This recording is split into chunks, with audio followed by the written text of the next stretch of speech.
तो very good evening everyone.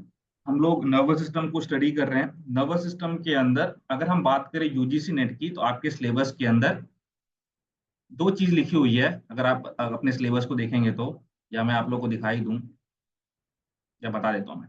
दो चीज क्या क्या है, एक है न्यूरोमस्कुलर जंक्शन। क्या है? न्यूरो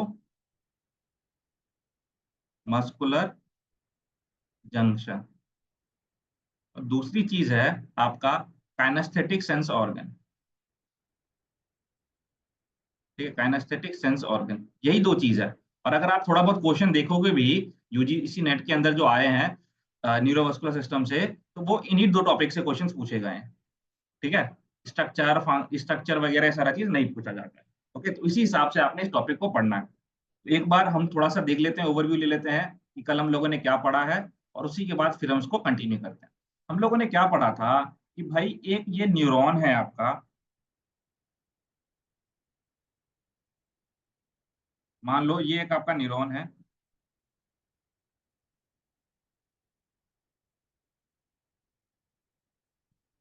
चलो कोई नहीं। ठीक है, तो इस न्यूरॉन के अंदर यहाँ पे आपके वेसिकल्स प्रेजेंट होते हैं। ध्यान सुनना, यहाँ पे क्या आपके वेसिकल्स प्रेजेंट होते हैं। अब इस वेसिकल्स के अंदर क्या है आपका, इस वेसिकल्स के अंदर एसिटाइल कोलिन न्यूरोट्रांसमीटर है। ठीक है, ओके। अब यहाँ पे सुनना, ये कौन सा न्यूरॉन है भाई? ये मोटर न्यूरॉन है। कौन सा न्यूरॉन है? मोटर न्यूरॉन है। मतलब आपके ब्रेन से सिग्नल लेके आ रहा है ये। ठीक है, अब ये वेसिकल्स के अंदर जो एसिटाइल कोलिन न्यूरोट्रांसमीटर आपका प्रेजेंट है, ये रिलीज कब होता है? ये रिलीज तभी होगा जब यहां से एक्शन पोटेंशियल जो है आएगा, और मान लो इसके साथ बाइंड होगा आपका एक्शन पोटेंशियल, तब जाके आपका इस वेसिकल से एसिटाइल कोलिन रिलीज होता है। तब जाके ये न्यूरोट्रांसमीटर फर्दर आपके मसल्स को इनर्वेट करता है, या फिर आपके न्यूरॉन्स को इनर्वेट करता है। ओके, तो ये चीज हमने देखी। फिर मान लो ये आपका मसल फाइबर है। ठीक है, ये आपका मसल फाइबर है। और मसल फाइबर का भी अगर आप लेयर देखोगे तो इस टाइप का इन ऐसे ऐसा करके स्ट्रक्चर रहता है आपका। मैं आपको पहले ही बता चुका हूँ।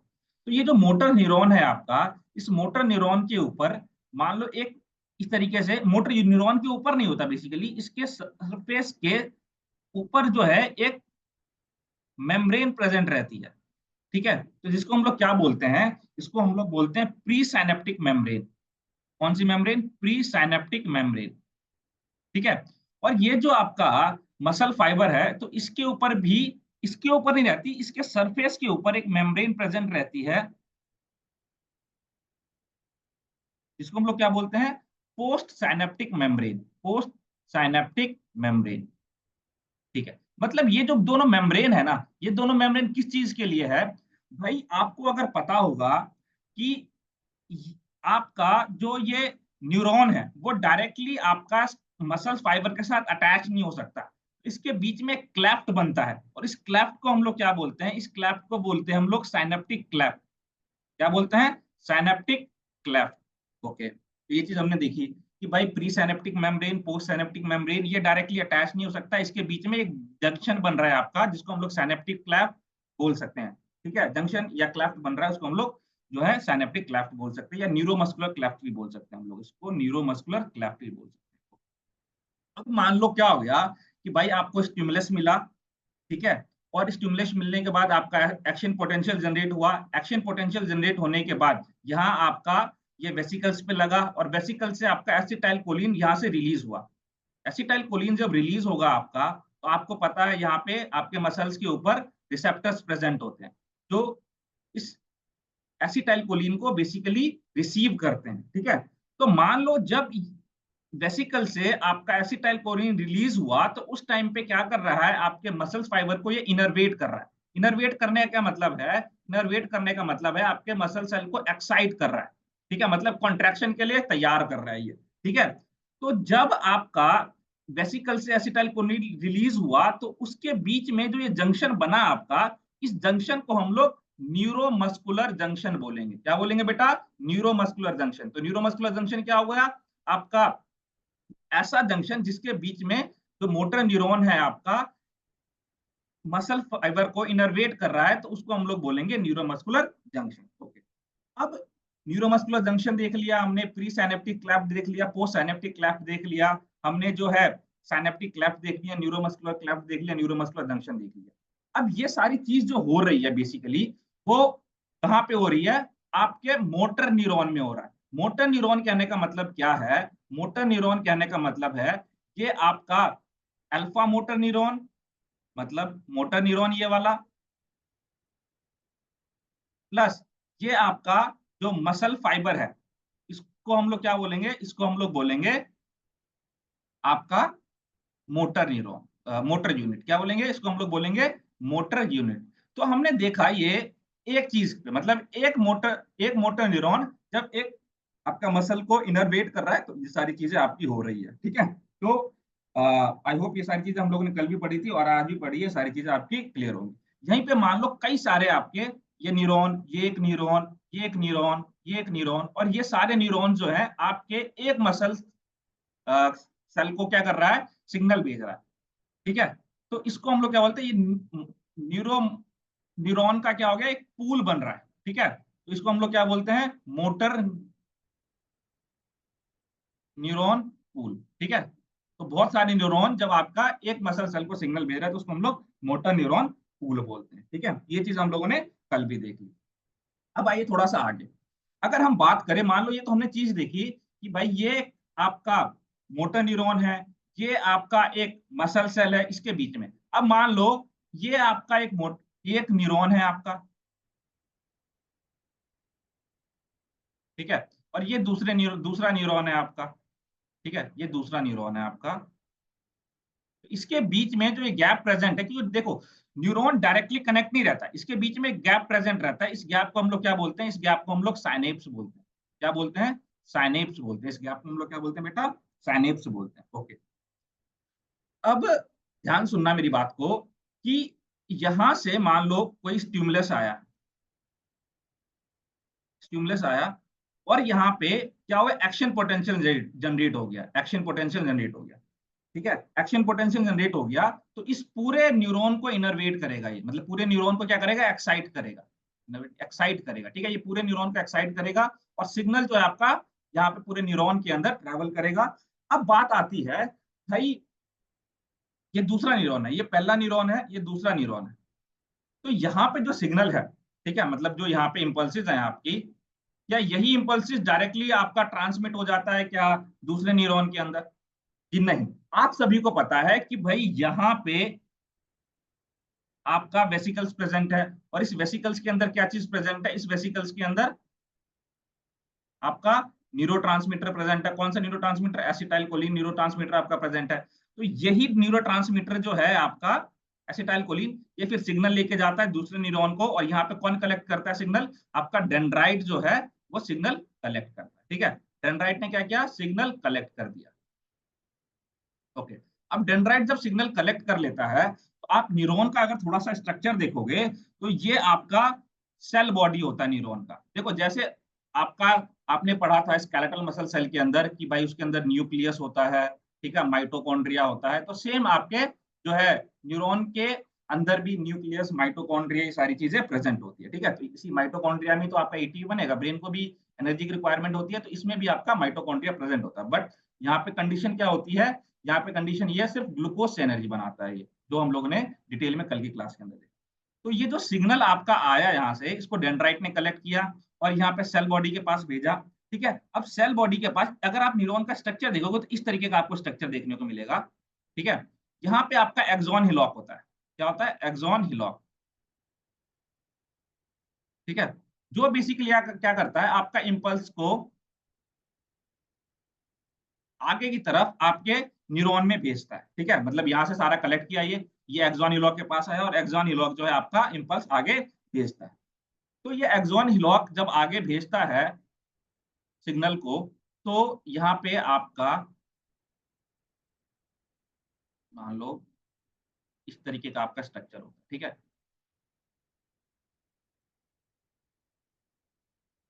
ठीक है। ये एक्सॉन हिलॉक इस टाइप का रहता है इधर, ठीक है।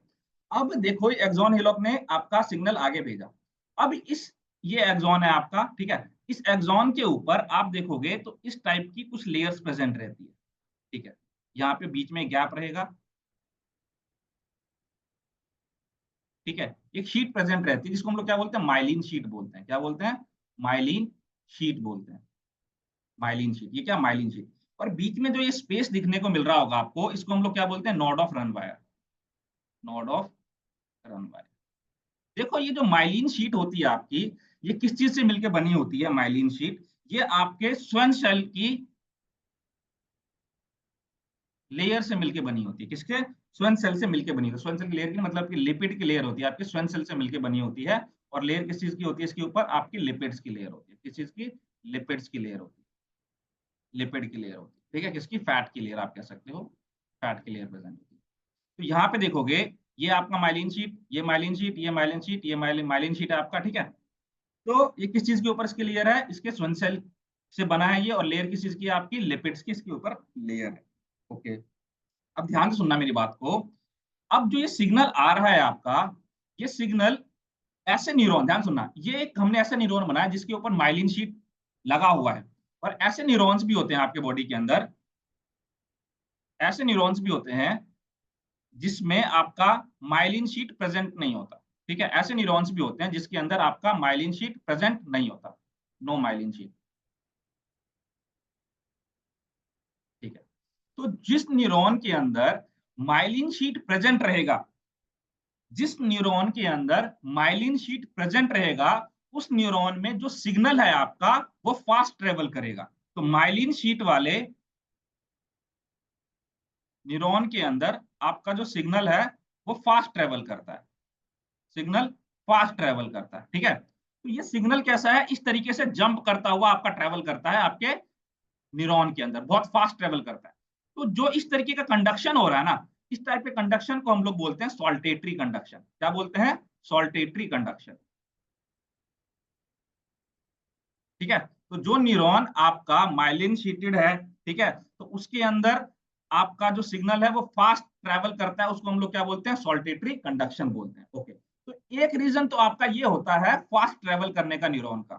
ठीक है, एक रीजन तो ये है आपका फास्ट ट्रेवल करने का कि भाई इसके अंदर माइलिनेशन है। क्या है, माइलिनेशन है, जिसकी वजह से आपका सिग्नल जो है वो फास्ट ट्रेवल कर रहा है। दूसरा रीजन क्या है, दूसरा रीजन है आपका फास्ट सिग्नल ट्रांसमिट होने का, कि भाई आपके न्यूरॉन का अगर डायमीटर ज्यादा है, क्या, न्यूरॉन का अगर डायमीटर ज्यादा है, मान लो एक ही न्यूरॉन है और एक तरीके इस तरीके का आपका न्यूरॉन बना लो, ठीक है। तो अगर इसके अंदर डायमीटर ज्यादा है, तो इसके अंदर भी आपका, जिसके अंदर डायमीटर ज्यादा होगा जिस न्यूरॉन के अंदर, उसके अंदर भी आपका सिग्नल फास्ट ट्रेवल करेगा। और इसके अंदर फास्ट सिग्नल क्यों ट्रेवल करेगा बेटा, फास्ट सिग्नल इसलिए ट्रेवल करेगा क्योंकि इसके अंदर रेजिस्टेंस फेस नहीं करना पड़ेगा। क्या, रेजिस्टेंस फेस नहीं करना पड़ेगा, तो इसलिए जो है आपका इंपल्सिस इसके अंदर फास्ट ट्रेवल करता है। इंपल्सिस फास्ट कौन कौन सी कंडीशन में करता है भाई, impulses travel fast in two conditions. First, myelination, और second one is diameter of neuron. Diameter of neuron, ठीक है। अब जब माइलिनेशन की वजह से आपका फास्ट सिग्नल ट्रांसमिट हो रहा है, तो उसको हम लोग क्या बोल रहे हैं, सॉल्टेटरी कंडक्शन बोल रहे हैं। सॉल्टेटरी कंडक्शन हम लोग बोल रहे हैं, ठीक है, इसको हम लोग क्या बोल रहे हैं, सॉल्टेटरी कंडक्शन बोल रहे हैं। तो यही सेम चीज आपका इसके अंदर लिखा हुआ है कि दो रीजंस की वजह से आपका जो है सिग्नल फास्ट ट्रेवल करता है। एक कौन सा है, एक है भाई आपका माइलिनेशन।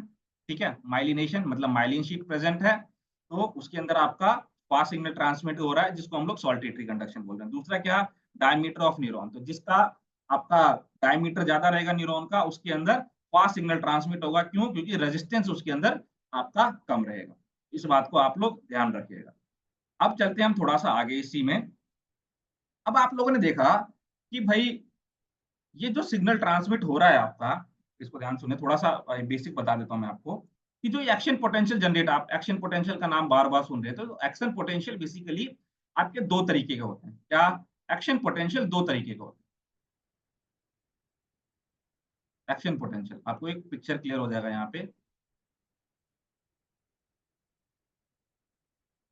एक्शन पोटेंशियल आपके दो तरीके के होते हैं, एक होता है आपका जो इलेक्ट्रिकल होता है और दूसरा जो होता है वो आपका केमिकल होता है। क्या? केमिकल। जो इलेक्ट्रिकल होता है ये क्या करता है, ये आपका न्यूरॉन है,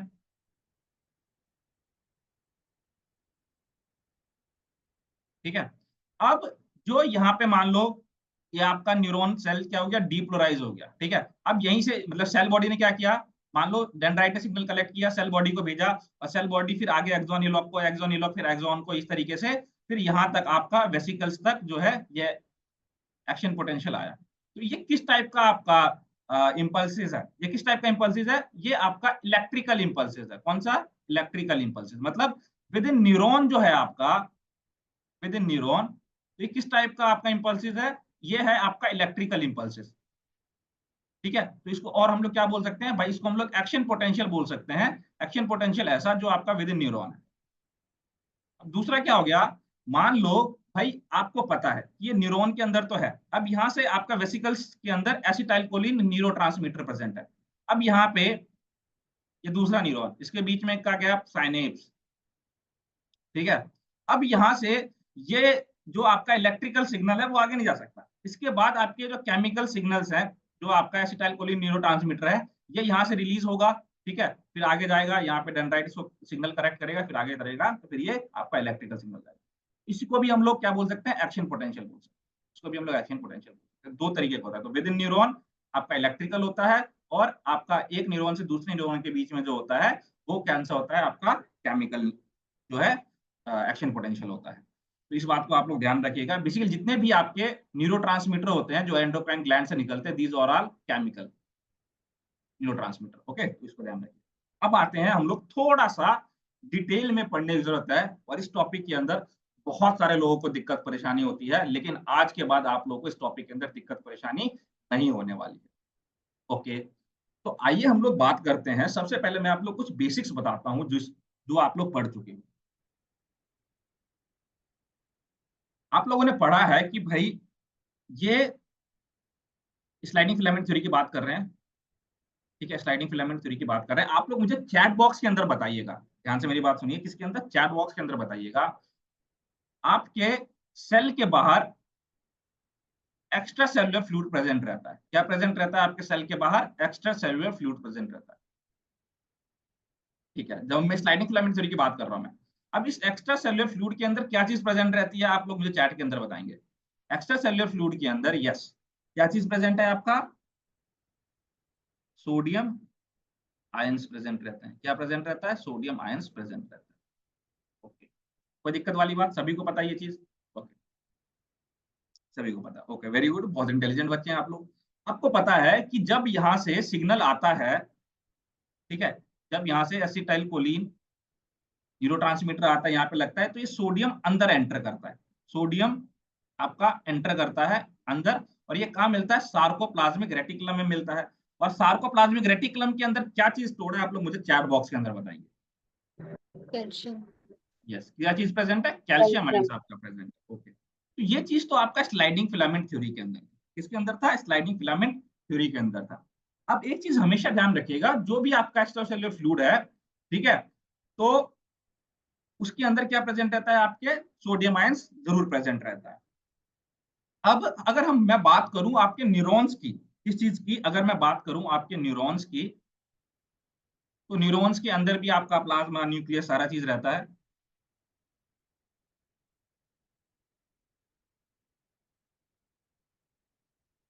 ठीक है। तो इस आपका जो न्यूरॉन सेल है, इसके बाहर भी आपका क्या प्रेजेंट है? एक्स्ट्रा सेलुलर फ्लूइड प्रेजेंट है। यस, क्या प्रेजेंट है? मतलब जैसे आपने स्लाइडिंग फिलामेंट थ्योरी पढ़ा था डिटेल में, वैसे ही आपके न्यूरॉन का भी, क्योंकि दो सेल हैं आपके जिसके अंदर एक्साइटेबिलिटी की प्रॉपर्टी है। तो हमें बेसिकली पढ़ना है कि एक्साइटेबिलिटी होती कैसे है। तो हमने मसल्स का एक्साइटेबिलिटी देख लिया कैसे होता है, अब हम देख रहे हैं न्यूरॉन्स का एक्साइटेबिलिटी कैसे होता है। मतलब कि जो एक्शन पोटेंशियल जनरेट हो रहा है न्यूरॉन्स के अंदर, जो सिग्नल आगे ट्रेवल करते हुए जा रहा है, तो उसके स्टेप्स हम लोग देख रहे हैं डिटेल में। तो ये जो एक्स्ट्रा सेलुलर फ्लूइड प्रेजेंट है आपका न्यूरॉन के बाहर, इसके अंदर भी क्या चीज प्रेजेंट होगा बेटा? इसके अंदर भी आपका सोडियम प्रेजेंट रहता है। क्या प्रेजेंट रहता है आपका? सोडियम आयंस प्रेजेंट रहता है। सोडियम आयंस आपका प्रेजेंट रहता है इसके अंदर। जो आपके न्यूरॉन्स के अंदर भी प्लाज्मा होता है, न्यूरॉन्स के अंदर भी क्या होता है, प्लाज्मा होता है, ठीक है। और यहाँ पे क्या प्रेजेंट होता है आपका, न्यूरॉन्स के अंदर आपका पोटेशियम आयंस प्रेजेंट रहता है, क्या पोटेशियम आयंस प्रेजेंट है, पोटेशियम आयंस प्रेजेंट। मैंने क्या बोला कि न्यूरॉन के बाहर जो चीज प्रेजेंट है दैट इज सोडियम आयंस, ठीक है। न्यूरॉन्स के अंदर जो आपका आयंस प्रेजेंट है कौन सा है, पोटेशियम आयंस, जिसको हम लोग के से बोल सकते हैं, कोई दिक्कत वाली बात नहीं है। अब एक चीज ध्यान से सुनिए, जो ये आपका न्यूरॉन सेल है,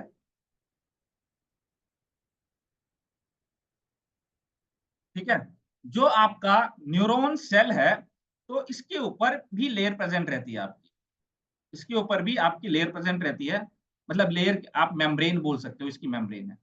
जो भी चीज है आपका, चाहे सेल है, कोई भी सेल है आपका, तो सेल के ऊपर मेम्ब्रेन प्रेजेंट है। चाहे आप कोई भी सेल की बात कर ले, इसके ऊपर क्या होती है, आपकी एक मेम्ब्रेन प्रेजेंट रहती है। इस मेम्ब्रेन का काम क्या रहता है, इसका काम रहता है सेलेक्टिव परमिएबिलिटी का। किसी का काम रहता है सेलेक्टिव परमिएबिलिटी का। सेलेक्टिव परमिएबिलिटी का मतलब क्या है कि भाई जिस चीज की जरूरत है, क्या जिस चीज की जरूरत है उसी चीज को अंदर आने देना। मान लो क्या है, ये जो मेम्ब्रेन रहती है एक तरीके से आपका गेट कीपर रहता है। क्या रहता है, ये गेट कीपर रहता है, ठीक है। और ये आपका घर है, तो मान लो एग्जाम्पल के लिए ये अमृत का घर है, ठीक है, ये घर है अमृत का है। अमृत अगर मिलना चाहता है, मतलब अमृत जो है वो मिलना चाहती है कीर्ति से, तो कीर्ति को बुला ले घर के अंदर, गेट कीपर को बोल देगा ठीक है कीर्ति को आने दो, ठीक है। अब मान लो क्या है कि अफसाना जाना चाहती है, अफसाना इस घर के अंदर जाना चाहती है, लेकिन ये मना कर रही है कि नहीं भाई, अमृत मना कर रही है कि नहीं, मैं अफसाना को नहीं बुला रही घर के अंदर, तो गेटकीपर इसको अंदर जाने नहीं देगा। इस तरीके का मान लो आपका मेम्ब्रेन का काम रहता है, इसको हम लोग सेलेक्टिव परमिएबिलिटी बोलते हैं, ठीक है, कि सेलेक्टिव चीजों को ही अंदर जाने देता है।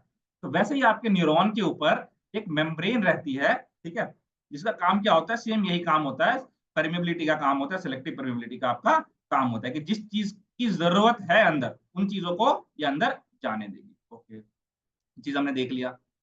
अब ये जो सेल है आपका, ध्यान सुनना, अभी मान लो आपका न्यूरॉन सेल है, एग्जांपल के लिए कोई सा भी बॉडी का हम ऐसा ले लेते हैं पार्ट जिसमें कोई सिग्नल नहीं जा रहा, क्या कि आपका बॉडी का ऐसा न्यूरॉन वाला पार्ट लेते हैं, मान लेते हैं अभी लेग्स ले लेते हैं हम लोग। लेग्स के अंदर आपका कोई सिग्नल नहीं जा रहा, ये लेग्स की न्यूरॉन है आपकी, ठीक है, ये लेग्स की न्यूरॉन है आपकी, इसके अंदर अभी कोई सिग्नल नहीं है।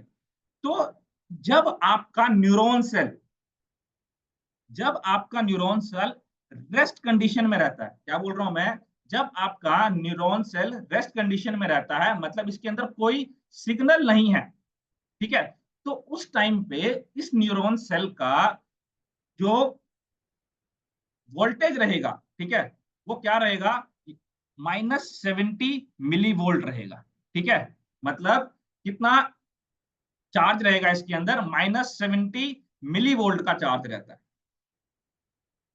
दोबारा सुनिए, न्यूरॉन सेल है आपका, रेस्ट कंडीशन में आराम कर रहा है, कोई दिक्कत वाली बात नहीं है, उस टाइम पे जो इसका चार्ज है वो कितना है, -70 मिली वोल्ट, -70 मिली वोल्ट।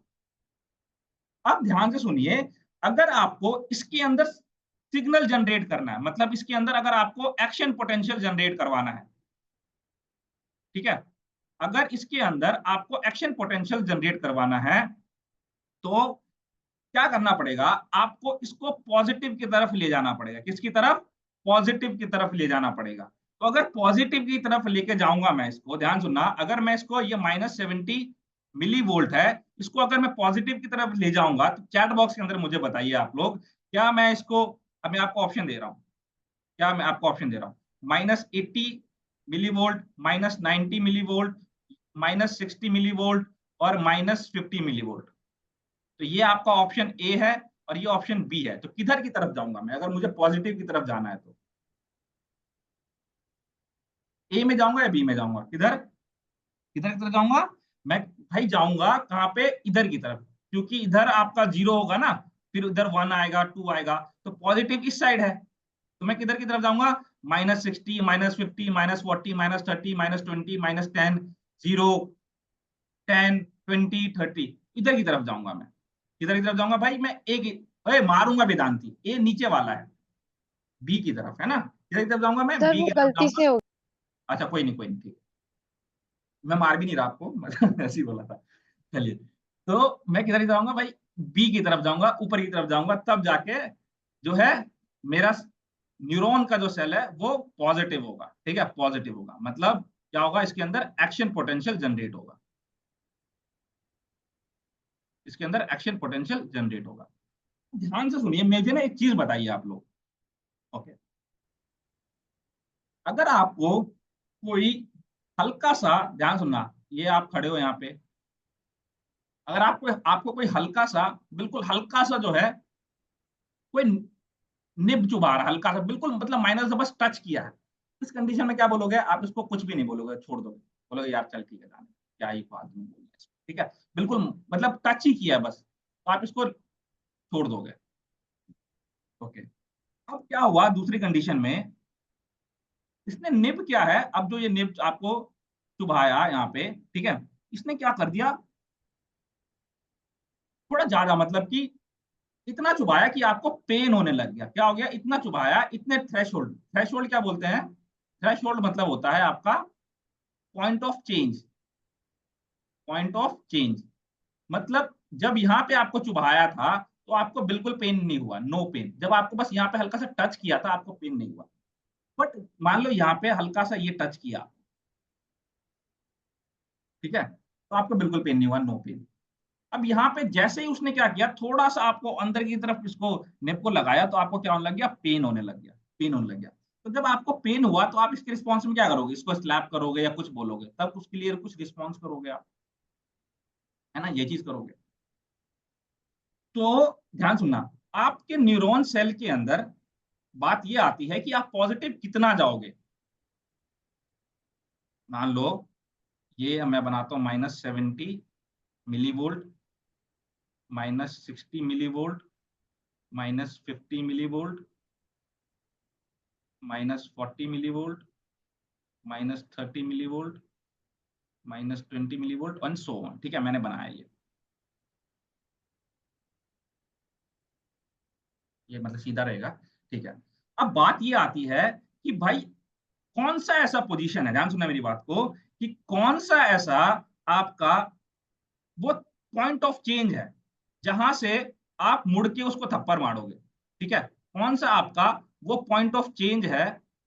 ठीक है, मतलब यहाँ पे आपको निब चुभाया, यहाँ पे अगर आपको निब चुभाया तो आपको कोई पेन नहीं हुआ, आप कुछ नहीं बोल रहे हो। ठीक है, मतलब यहाँ पे अगर मैं सिर्फ 10 मिली वोल्ट का आपको करंट लग रहा है, मान लो करंट लगाया आपको, आप यहाँ पे खड़े हो, तो 10 मिली वोल्ट का करंट लगाया तो कोई चेंज नहीं। ठीक है, कुछ आपको पेन नहीं हुआ, कोई दिक्कत वाली बात नहीं हुई।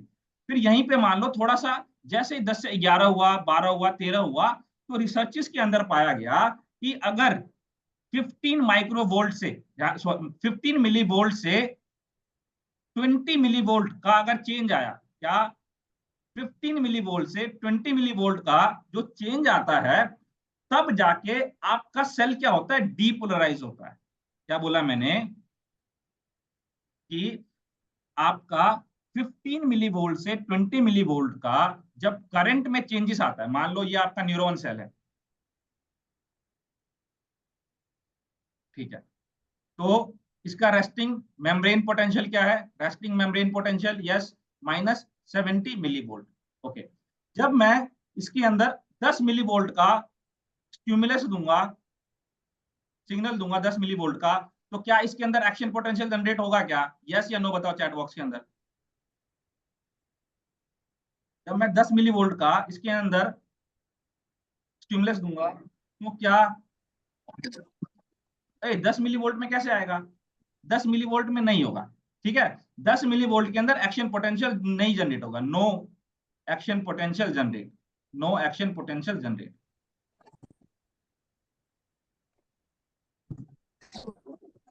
ठीक है, no action potential generate. Minimum threshold कितना होना चाहिए, मिनिमम आपके बुक्स की हमें किसी में 15 मिली वोल्ट है, किसी में 20 मिली वोल्ट है। ठीक है, तो 15 से 20 मिली वोल्ट का इसके अंदर जब चेंजेस होगा, तब जाके आपका सेल जो है वो डीपोलराइज्ड हो जाएगा। क्या हो जाएगा, डीपोलराइज। तो कितना चेंज लाना पड़ेगा भाई, मतलब इसके ऊपर जब जाओगे आप, तब आपका सेल क्या होगा, डीपोलराइज होगा। क्या होगा आपका सेल, तब जाके डीपोलराइज होगा। ठीक है, डीपोलराइज आपका सेल तब जाके होगा। अब जैसे ही मान लो 70 -70 मिली वोल्ट से ऊपर गए गए गए गए, ठीक है, तो ये 60 -65 मिली वोल्ट से ऊपर की तरफ गए आप, तो आपका सेल क्या हो रहा है, डीपोलराइज्ड हो रहा है, डीपोलराइज्ड हो रहा है। ओके, अब जब यहाँ पे आप पीक पे पहुंच जाओगे 30 पॉजिटिव 30 मिली वोल्ट पे, तब आपका एक्शन पोटेंशियल जनरेट होता रहता है। जैसे सेल आपका डीपोलराइज हो गया, एक्शन पोटेंशियल आपका जनरेट होता रहता है। और यहाँ पे जब एक्शन पोटेंशियल अपने पीक पे पहुंच गया, ठीक है, एक्शन पोटेंशियल जब अपने पीक पे पहुंच गया, तब आपका सेल दोबारा क्या होता है, अब रेस्टिंग कंडीशन में आएगा। तो रेस्टिंग कंडीशन में जब ये नीचे की तरफ आने लग जाता है, इसको हम लोग क्या बोलते हैं, इसको हम लोग बोलते हैं रीपोलराइजेशन। रीपोलराइजेशन, मैं आपको दोबारा बता देता हूं, कंफ्यूज होने वाली बात बिल्कुल नहीं है। आप फोटो भी देख लीजिए एक बारी, क्या है, ये देखिए, जब, आप ध्यान सुनिएगा,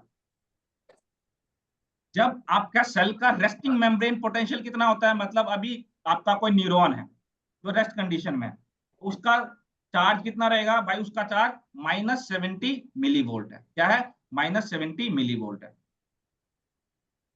ओके, अब ध्यान सुनना मेरी बात को, अगर मैं इसके अंदर 10-5 मिली वोल्ट का अगर चेंज करूंगा, मतलब 10-5 मिली वोल्ट का मान लो मैं इसको स्टिमुलस देता हूँ, सिग्नल देता हूँ, तो कोई भाई न्यूरॉन बोलेगा अरे चल चल, तेरे मुझे मुझे नहीं सुनना तेरी बात है ना, तेरे में दम नहीं है, ठीक है। 10 मिली वोल्ट वाला आएगा, बोलेगा यार तू कुछ नहीं है मेरे सामने, तेरे सामने तेरी बात सुनूंगा भी नहीं मैं, ठीक है। 5 मिली वोल्ट वाला आया, 5 मिली वोल्ट का सिग्नल आया, बोलेगा अरे नहीं, चल चल चल निकल पहले, ठीक है। 5 मिली वोल्ट में, 10 मिली वोल्ट में बिल्कुल नहीं सुनेगा। फिर उसके बाद थोड़ा सा जैसे इससे बड़ा, अब 15 मिली वोल्ट का है, बोलेगा अरे यार ठीक है, अब ये थोड़ा सा इसके अंदर जान है, अब इसकी बात सुनते हैं हम लोग, ठीक है। तो 15 मिली वोल्ट वाला आया, इसकी बात सुनी, मतलब ये पॉइंट ऑफ चेंज था आपका, ये थ्रेश होल्ड है, क्या, ये पॉइंट ऑफ चेंज है आपका। तो 15 मिली वोल्ट से ज्यादा जितना होगा आपका, ठीक है, 15 मिली वोल्ट, 20 मिली वोल्ट, ठीक है, 30 मिली वोल्ट, इसकी बात ये सुनने लग जाएगा। तो जहां से इसकी बात सुनने लग जाता है, तो वहीं से आपका सेल का क्या होने लगता है, डीपोलराइजेशन होने लग जाता है आपके सेल का, ठीक है। डीपोलराइजेशन होने लग गया आपके सेल का, ये डीपोलराइजेशन होता गया सेल का होता गया, यहाँ पे आपका ये एक्शन पोटेंशियल आपका जनरेट हो गया, ठीक है। तो अगर हम लोग देखें इसका, कई बार आपके एग्जाम पॉइंट ऑफ व्यू से क्या चीज इंपॉर्टेंट है, इसके स्टेप्स इंपॉर्टेंट है, जो मैं आपको लिखवा दूं। तो जब ये एक्शन पोटेंशियल आपका रीच कर गया, तब क्या होगा, ये दोबारा से रेस्टिंग कंडीशन पे आएगा, ये दोबारा से आपका रेस्टिंग कंडीशन पे आएगा, तो सेल क्या होने लग गया आपका, रीपोलराइजेशन होने लग गया, ठीक है, मतलब ये दोबारा से नेगेटिव की तरफ आने लग गया, टुवर्ड्स नेगेटिव, टुवर्ड्स नेगेटिव। आपको लिखवा देता हूँ इसके stages.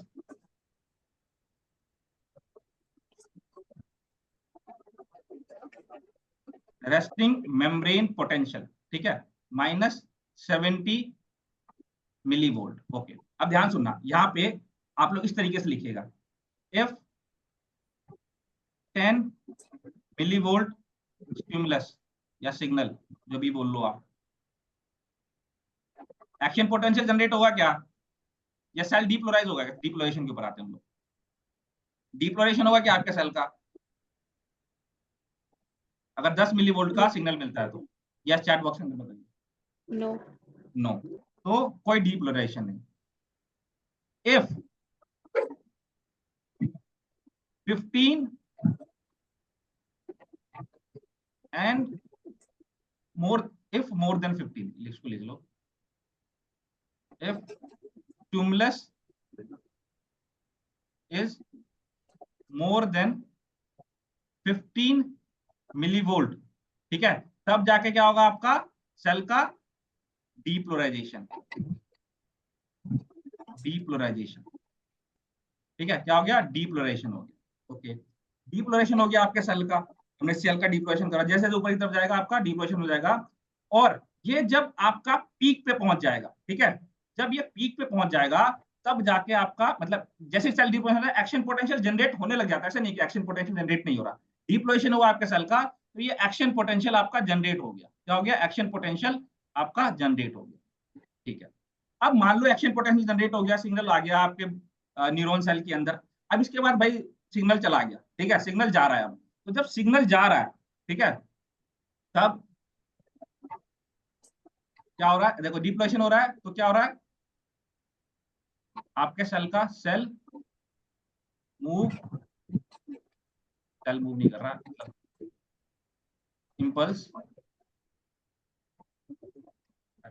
Electric, yes, -70 milli volt से आपका जो है -60 मिली वोल्ट, मतलब -55 50 मिली वोल्ट, इस तरीके से आ रहा है आपका एक्शन पोटेंशियल जनरेट हो गया।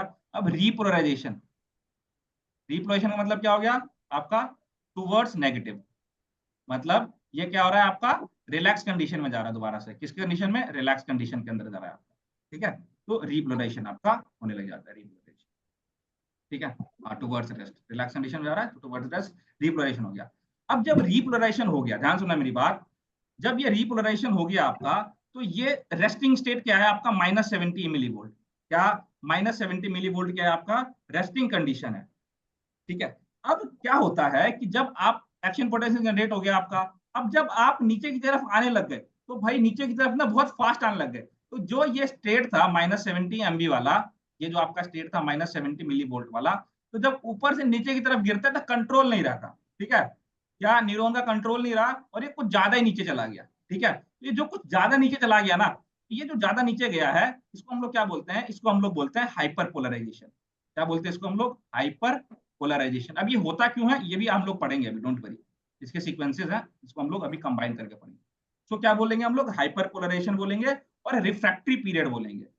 रिफ्रैक्टरी पीरियड, कौन से पीरियड, रिफ्रैक्टरी पीरियड। और रिफ्रैक्टरी पीरियड भी आपके दो तरीके के होते हैं, we will study about it, ठीक है। तो रिफ्रैक्टरी पीरियड, और उसके बाद जैसे रिफ्रैक्टरी पीरियड में हो गया, आपके न्यूरॉन सेल को पता लग जाएगा यार यार वही तो नीचे लगे, हम लोग गड्ढा में जा रहे हैं, ठीक है। तो अब ये दोबारा से अपना रेस्टिंग कंडीशन में आ जाएगा और रेस्टिंग मेम्ब्रेन पोटेंशियल दोबारा से आपका क्या हो जाएगा, -70 मिली वोल्ट, ठीक है। इस तरीके से आपका क्या होता है, सेल के अंदर डीपोलराइजेशन, डीपोलराइजेशन, एक्शन पोटेंशियल, हर चीज जनरेट, ठीक है। ओके, तो ये था आपका एक तरीके से, एक एक एक मतलब एक तरीका था इसको समझने का, ये एक तरीका है इसको समझने का। एक और तरीका है, दूसरा तरीका और है, सेकंड वे इसको समझने का, ठीक है। अब सेकंड वे क्या है इसको समझने का, सेकंड वे इसका समझने का कुछ नहीं है, सोडियम आयंस वाला और पोटेशियम आयंस वाला, पोटेशियम आयंस वाला। तो आइए इसको हम लोग समझते हैं, इसको हम लोग समझते हैं। इसमें अगर थोड़ा सा हल्का फुल्का किसी को डाउट है तो पूछ सकते हैं आप लोग। अभी अगर सोडियम पोटेशियम आयंस है कि ये गेट्स कब क्लोज होते हैं, कब ओपन होते हैं, अगर इसमें है, अगर क्लियर है तो चैट बॉक्स के अंदर लिखिए।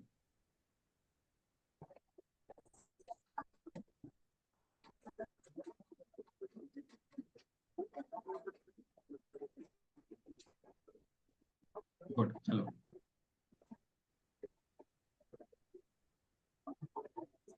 बहुत बढ़िया यार, बहुत अच्छे हो यार आप लोग, है ना।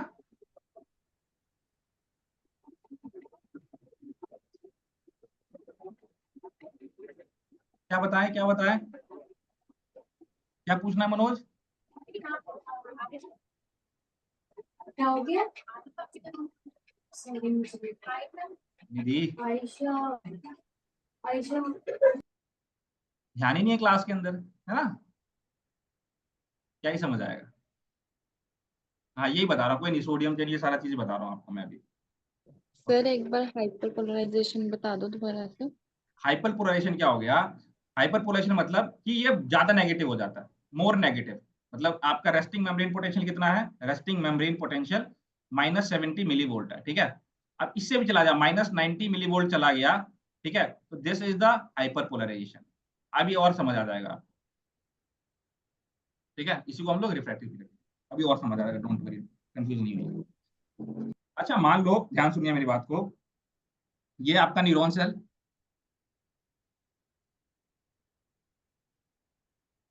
ठीक है, न्यूरॉन सेल के अंदर ये भी रेस्ट कंडीशन पे, तो रेस्ट कंडीशन हम लोग पोलराइज स्टेट भी बोलते हैं, कौन सा स्टेट, पोलराइज स्टेट, ठीक है। यहाँ पे पोलराइज स्टेट में, रेस्टिंग कंडीशन में जो एक्स्ट्रा सेलुलर फ्लूइड प्रेजेंट है, इसके अंदर क्या चीज प्रेजेंट होता है बेटा आपका, एक्स्ट्रा सेलुलर फ्लूइड के अंदर आपके सोडियम आयंस प्रेजेंट होते हैं, ठीक है। और आपके सेल के अंदर क्या चीज, पोटेशियम आयंस प्रेजेंट रहते हैं, बहुत सारे पोटेशियम आयंस प्रेजेंट रहते हैं, ओके। जब ये रेस्ट कंडीशन में है, तो आपके रेस्टिंग मेम्ब्रेन पोटेंशियल के टाइम पे सेल का चार्ज कितना रहता है, -70 मिली वोल्ट रहता है, ठीक है, ये तो सबको क्लियर है। मान लो अब इसका ना ये गेट है, ये रास्ता, मैं गेट बना देता हूँ यहाँ पे, ये गेट है, ठीक है। मतलब इसको माइलिन शीट मत समझ लेना, ये रास्ता है, गेट है मान लो, ठीक है, ये गेट है, ये गेट बना देता हूँ मैं एग्जाम्पल। यहाँ से कौन एंटर करेगा? सोडियम एंटर करेगा, ठीक है, ये सोडियम के मैंने गेट बना दिया। अब जब ये सोडियम कब एंटर करेगा, बात यहाँ आती है, ठीक है। यहाँ पे ना डायग्राम बना देता हूँ मैं आपको, -70 मिली वोल्ट, आपको समझ में आ जाएगा, -60 milli volt, -50 milli volt, -40 milli volt, -30 milli volt and so on, ठीक है। अब ध्यान सुनना मेरी बात को, ये अभी आपका -70 मिली वोल्ट का रेस्टिंग मेम्ब्रेन पोटेंशियल। अब मान लो मैं 10 मिली वोल्ट का इसके अंदर चेंज लाता हूं, सिर्फ 10 मिली वोल्ट का चेंज लाता हूं, तो आपका सेल डीपोलराइज होगा क्या? यस या नो? No sir. नहीं होगा, ठीक है, डीपोलराइज नहीं। तो सोडियम क्या कहता है कि भाई मैं सेल के अंदर तभी जा सकता हूं जब एटलीस्ट आपका जो स्टिमुलस है, ठीक है, मतलब इस गेट को खोलने की जो चाबी है कितनी है, उस गेट को खोलने की चाबी जो है वो एटलीस्ट 15 मिली वोल्ट से ज्यादा की होनी चाहिए, प्लस होनी चाहिए, तब जाके ये गेट खुलेगा आपका, ठीक है। क्या बोल रहा हूं मैं कि ये जो सोडियम गेट्स है, सोडियम गेट्स हैं आपके, सोडियम के लिए गेट्स है, ठीक है। हाँ, सोडियम के लिए जो गेट्स है ये कब खुलेगा? जब इसके अंदर एटलीस्ट 15 मिली वोल्ट का प्लस का स्टिमुलस होना चाहिए, तब जाके ये गेट खुलेगा। तो जब मैं 10 मिली वोल्ट का इसके ऊपर लगा रहा हूँ करंट गेट के ऊपर, तो गेट खुल नहीं रहा। लेकिन जैसे ही मैंने 15 मिली वोल्ट का लगाया, भाई ये गेट खुलने लग गया। क्या हो गया? ये गेट खुलने लग गया। तो जैसे ही मैंने 15 मिली वोल्ट का लगाया, तो 15 मिली वोल्ट लगाने के बाद ये थ्रेश था, ठीक है। जैसे ही मैंने 15 मिली वोल्ट का लगाया, तो यहाँ पे आपका सेल क्या होगा बताइए? 15 मिली वोल्ट का चेंज आया, 15 मिली वोल्ट उससे ज्यादा का चेंज आया, तो डीपोलराइज होगा सेल, यस। ठीक है, तो सेल डीपोलराइज हो गया। तो आपको क्या समझ आया कि जब 15 मिली वोल्ट का आपका चेंज आया, तब क्या हुआ? 15 मिली वोल्ट के टाइम, 15 मिली वोल्ट के प्लस में क्या हो गया? आपका सोडियम गेट्स ओपन हो गया। और सोडियम कहाँ जाएगा? जब सोडियम गेट्स ओपन हो गया आपका, तो सोडियम अंदर की तरफ एंटर करेगा। कहाँ गया आपका? सोडियम अंदर की तरफ एंटर आएगा। ये समझ आया कि 15 मिली वोल्ट के प्लस का अगर स्टिमुलस है आपका, ठीक है, तब सोडियम गेट्स ओपन होंगे और सोडियम सोडियम जो है आपके न्यूरॉन सेल के अंदर आने लग जाएगा। सोडियम जैसे जैसे आपके न्यूरॉन सेल के अंदर आने लग जाएगा, वैसे वैसे आपका सेल डीपोलराइज होता रहेगा, होता रहेगा। सोडियम अंदर आता रहेगा, आता रहेगा, आता रहेगा, ठीक है। अब मान लो ये सोडियम अंदर आता गया, आता गया, आता गया। अब यहाँ पे ये पीक पे पहुंच गया आपका एक्शन, ये डीपोलराइजेशन हो गया आपका। तो जब तक ये सोडियम अंदर एंटर करता रहता है, तो डीपोलराइजेशन होता रहता है आपके सेल का। क्या हो रहा है? डीपोलराइजेशन हो रहा है आपका। अब यहाँ पे एक्शन पोटेंशियल आपका जनरेट हो गया। क्या हो गया? एक्शन पोटेंशियल आपका जनरेट हो गया। सोडियम अंदर एंटर कर गया। अब जैसी एक्शन पोटेंशियल जनरेट हुआ आपका, एक्शन पोटेंशियल जनरेट होने के बाद जब आप रीपोलराइजेशन की स्टेट में आते हैं, कौन सी? रीपोलराइजेशन स्टेट के अंदर आते हैं, ठीक है। अब क्या होगा कि जैसे आपका एक्शन पोटेंशियल जनरेट हो गया ना, यहाँ पे मतलब पीक पे पहुंच गया, तब आपका सोडियम गेट्स क्या हो जाता है? क्लोज हो जाता है। क्या हो जाता है? मतलब समझ लो कि जैसे रीपोलराइजेशन की स्टेट में आप आने लग जाते हो, तब आपका सोडियम गेट्स क्या हो गया? क्लोज हो गया। सोडियम गेट्स क्लोज हो गया। अब जैसे सोडियम गेट्स क्लोज हो जाता है, ठीक है, और रीपोलराइजेशन स्टार्ट होता है, तो रीपोलराइजेशन के स्टेट में क्या होता है कि भाई इसका गेट खुल जाता है। किसका? पोटेशियम आयंस का गेट खुल जाता है। और पोटेशियम आयंस आपके न्यूरॉन सेल से क्या होने लग जाता है? बाहर निकलने लग जाता है। क्या? पोटेशियम आयंस आपके न्यूरॉन सेल से बाहर निकलने लग जाता है। तो रीपोलराइजेशन स्टेट में क्या होता है? पोटेशियम आयंस आपका बाहर निकलने लग गया। बाहर निकल रहा है, निकल रहा है, पोटेशियम आयंस बाहर निकल रहा है, बाहर निकल रहा है, निकल रहा है, निकल रहा है, निकालते गए बोल, पोटेशियम आयंस निकलता गया, निकलता गया, निकलता गया, निकलता गया, निकलता गया, निकलता गया। अब होता क्या है, ध्यान सुनना मेरी बात को। आपने जो एक कंडीशन सुनी थी हाइपर पोलराइजेशन वाली, हाइपर पोलराइजेशन वाली, तो ये जो पोटेशियम आयंस का गेट है ना, ये जो गेट है, अब ये बहुत ही फास्ट रैपिडली क्या होता है? बाहर निकलता रहता है। आपके न्यूरॉन सेल से पोटेशियम आयंस बाहर रैपिडली निकलता रहता है। अब जब इसको बंद करने की बारी आती है ना, ध्यान सुनना मेरी बात, जब इसको बंद करने की बारी आती है, तो जैसे हम लोग इसको बंद करने वाले होते हैं, ठीक है, तो उस बंद करने के टाइम पे भी कुछ पोटेशियम आयंस आपका बाहर निकल जाता है। तो जो पोटेशियम आयंस आपका बाहर निकलता है, तो उस पोटेशियम आयन बाहर निकलने की वजह से क्या हो रहा है, आपका सेल नेगेटिव की तरफ जा रहा है। तो बंद होते होते होते होते कुछ चीज बाहर निकल गई, ठीक है, तो ये और नेगेटिव चला गया आपका, ये और नेगेटिव चला गया, तो उसी फेस को हमने क्या बोला, हाइपरपोलराइजेशन बोल दिया। तो जब कुछ बाहर निकला आपका पोटेशियम आयंस, तब इतनी देर में क्या हो गया, आपका ये पोटेशियम आयंस का गेट क्लोज हो गया। अब ये फिर दोबारा जो है आपका रेस्टिंग कंडीशन पे चला था, रेस्टिंग मेम्ब्रेन पोटेंशियल पे चला था, ठीक है। तो यही चीज होता है आपका इसके अंदर, जो मैं आपको यहाँ पे दिखा देता हूँ। देखो, resting membrane potential, resting membrane potential पे सेल का चार्ज कितना, -70 मिलीवोल्ट, ये देखो -70 मिलीवोल्ट, ओके। अब हमको क्या मिला, डीपोलराइजेशन स्टिमुलस, मतलब मान लो अगर 10 मिलीवोल्ट का मिला तो कोई डीपोलराइजेशन नहीं, बट 15 मिलीवोल्ट से ज्यादा का मिला, कितना, 15 मिलीवोल्ट से ज्यादा का मिला आपको, तब क्या होगा, यहाँ पे आपका डीपोलराइजेशन स्टार्ट हो जाएगा। क्या हो गया, ये वाला फेस कौन सा है आपका, डीपोलराइजेशन का फेस। अब डीपोलराइजेशन के फेस में क्या हो गया, देखो मेम्ब्रेन डीपोलराइजेशन, क्या हो गया, आपके मेम्ब्रेन का डीपोलराइजेशन होने लग गया। तो threshold voltage gated sodium channels open, तो हमने जो सोडियम का यहाँ पे गेट बनाया था, यहाँ जो हमने सोडियम का गेट बनाया था, तो यहाँ से क्या हो गया, सोडियम अंदर एंटर करता रहा, ठीक है। तो channels open and sodium enter cell, आपके सेल के अंदर सोडियम एंटर करता रहा, ओके। अब यहाँ पे क्या होता है, आपके सोडियम का रैपिडली इसका एंटर हो जाएगा, आपका सेल डीपोलराइज हो जाएगा और एक्शन पोटेंशियल आपका जनरेट हो जाएगा। क्या हो गया, एक्शन पोटेंशियल आपका जनरेट हो गया। अब जैसे ये जनरेट हो गया, तो अब जनरेट होने के बाद ये रिलैक्स कंडीशन में जाएगा दोबारा से। तो जब ये रिलैक्स कंडीशन में जा रहा है, तो रिलैक्स कंडीशन में किसका गेट ओपन होगा, रिलैक्स कंडीशन में आपके पोटेशियम आयंस का गेट ओपन होगा, ठीक है। तो न्यूरॉन के अंदर आपका पोटेशियम आयंस था, तो पोटेशियम बाहर निकलता गया, निकलता गया, निकलता गया, निकलता गया, निकलता गया, निकलता गया, निकलता गया, ठीक है, ये निकलता गया, निकलता गया, निकलता गया।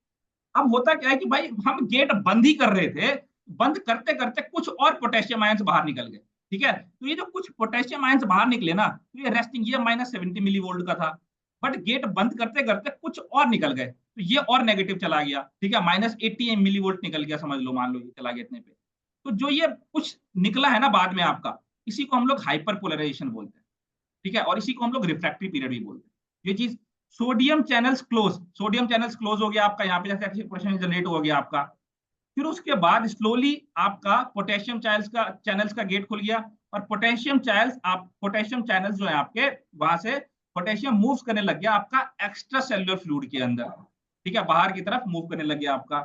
फिर potassium channels remain open and additional potassium leaves cell and hyperpolarizing it. अब भाई जैसे हम बंद करने वाले थे, लेकिन पोटेशियम निकलता गया, हम जैसे ही बंद करने वाले थे, लेकिन कुछ पोटेशियम चैनल, एडिशनल पोटेशियम जो है आपका लीव कर जाता है आपके सेल से, इसी को हम लोग हाइपरपोलराइजेशन बोलते हैं, ठीक है। फिर जैसे हम पता चलता है कि यार एडिशनल निकलने लग गया, तो चलो इसको बंद करो, ठीक है, तो हम इसको क्या करते हैं, बंद कर देते हैं, बंद कर देते हैं, वोल्टेज गेटेड चैनल्स क्लोज आता है। फिर जो ये आपका पोटेशियम लीक हुआ था आउट ऑफ द सेल, उसके बाद हम दोबारा इसको नॉर्मल कंडीशन पे लाते हैं, और रेस्टिंग मेम्ब्रेन पोटेंशियल -70 मिलीवोल्ट का आपका, ठीक है। तो ये चीज होता है आपका प्रॉपर, ये देखो ये रहा स्टिमुलस, अगर 10 मिलीवोल्ट का है तो फेल्ड हो गया, अगर उससे ज्यादा है तो डीपोलराइजेशन, एक्शन पोटेंशियल जनरेट हो गया, रीपोलराइजेशन, ठीक है। अब यहाँ पे हम इसको पोटेशियम चैनल्स को बंद ही करने वाले थे, गेट को बंद ही करने वाले थे, लेकिन एक्स्ट्रा निकल गया, तो ये कौन सा आपका हाइपरपोलराइजेशन या रिफ्रैक्टरी पीरियड। फिर उसके बाद दोबारा हमने इसको कंट्रोल किया और रेस्टिंग स्टेट के अंदर आ गया, जहाँ पे -70 मिलीवोल्ट का आपका चार्ज था, ठीक है। तो ये सेम चीज इसमें भी है। अब ये आपका थ्योरी भी यही कहता है कि आपका रेस्ट टाइम पे -70 मिलीवोल्ट का चार्ज रहता है, ठीक है। Neuron has a high concentration of potassium ions on the inside, inside potassium ions आपका हाइड रहता है, ठीक है, बाहर आपका सोडियम ज्यादा रहता है। अब जब इसके अंदर अगर आपको चेंज लाना है, तो हम -70 मिलीवोल्ट से 0 की तरफ जाते हैं, और कितने का, 15 मिलीवोल्ट से एटलीस्ट 20 मिलीवोल्ट का आपका चेंज होना चाहिए, तब डिपोलराइजेशन स्टार्ट होगा आपका, ओके। अब ज्यादा हो जाता है तो हाइपरपोलराइजेशन हो जाता है आपका, ठीक है। ये देखो इसके अंदर आपका होगा एक्शन पोटेंशियल जनरेट का होता है, कम से कम 15 से 20 मिलीवोल्ट का आपका चेंज होना चाहिए। अब ध्यान सुनना, ये 15 से 20 मिलीवोल्ट का मतलब, ये जो आपका बेसिक वाला, बेसिक मतलब 15 से 20 मिलीवोल्ट का जो आपका स्टिमुलस होना चाहिए, ठीक है, तो उसको क्या बोला गया स्पेसिफिकली, इसको ग्रेडेड पोटेंशियल बोला गया। क्या बोला गया है? Graded potential, graded potential. ठीक है, तो इस बात को भी आप लोग ध्यान रखिएगा। तो ग्रेडेड पोटेंशियल क्या है? 15 से 20 मिली वोल्ट का जो आपका स्टिमुलस होता है डिपोलेशन के लिए, तो उसको हम लोग ग्रेडेड पोटेंशियल बोलते हैं। तो ये सारा चीज डिपोलेशन थ्रेशोल्ड होना चाहिए। ठीक है, ये चीज यहाँ लिखी है कि 10 मिली वोल्ट का अगर आपका होगा तो एक्शन पोटेंशियल जनरेट नहीं होगा। ग्रेडेड पोटेंशियल का है। ओके, ठीक है, यहाँ तक बताइए, यहाँ तक क्लियर है सभी को? यस नो चैट बॉक्स के अंदर कोई डाउट, कोई क्वेश्चन है तो पूछ सकते हैं। डू फास्ट गाइस, फिर हम लोग आगे देखेंगे। थोड़े से हाथों को कष्ट दे दो अपने, हाथ पैर हिला लो। सोरे हो गया? क्लियर, चलिए। अब जो मैंने आपको बताया कि आपका जो रिफ्रैक्टिव पीरियड होता है, मतलब रिफ्रैक्टिव पीरियड को और क्या बोल सकते हैं? हाइपोलराइजेशन। मतलब -80 मिली वोल्ट का हो गया, ठीक है, -90 मिली वोल्ट का हो गया, तो ये क्या होता है? आपका हाइपर पोलराइजेशन। ठीक है, या रिफ्रैक्टिव पीरियड।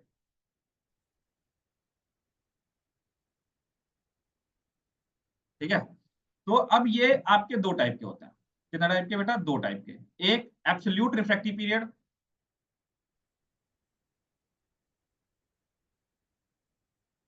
बड़ा बेसिक सा चीज है, एब्सोल्यूट रिफ्रैक्टिव पीरियड। और दूसरा relative refractory period, relative refractory. Hello. एक मिनट रुको, लेट मी कंप्लीट इट। ठीक है, एब्सोल्यूट रिफ्रैक्टिव पीरियड और रिलेटिव रिफ्रैक्टिव पीरियड। अच्छा, मुझे एक चीज बताओ आप लोग पहले, आप यहाँ पे खड़े हो,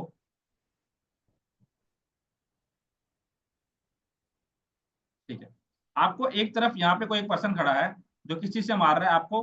डंडे से मारने, स्टिक से मारने वाला है। ठीक है, और मतलब ये कहाँ मारने वाला है? आपके स्टमक पे मारने वाला है स्टिक से। ठीक है, आपके स्टमक पे, पेट पे मारने वाला है।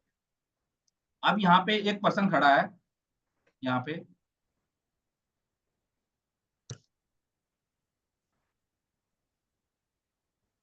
ठीक है, जो आपको क्या गन से मारने वाला है, गन से मारने वाला है, यहाँ पे गोली से मारने वाला है। ठीक है, तो आप मुझे बताओ एक चीज, आप लोग क्या करोगे? मतलब आप इस स्टिक से बचोगे या इस गन से बचोगे? स्टिक से बचोगे या गन से बचोगे? गन से। बताइए। गन से। ऐसा है जो स्टिक से बचना चाहेगा, किससे बचोगे? गन से बचोगे।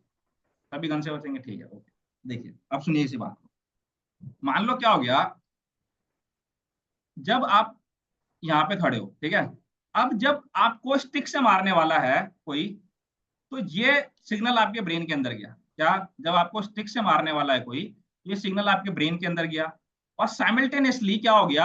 आपके आइज ने देखा, आपके आइज ने देखा कि यार यहाँ से गन से भी मारने वाला है। ठीक है, तो एक तो ये स्टिमुलस गया आपके ब्रेन में, ठीक है, कि मुझे जो है स्टिक से मारने वाला है। ओके, तो ये एक स्टिमुलस आपका। दूसरा स्टिमुलस क्या है? दूसरा स्टिमुलस है कि भाई मुझे गन से मारना है, सेकंड स्टिमुलस है आपका। तो सेकंड स्टिमुलस जो देखा मुझे, कोई जो गन से मारने वाला है, ये क्या है? ज्यादा डेंजरस है, मतलब मोर स्ट्रांग है, मोर स्ट्रांग है।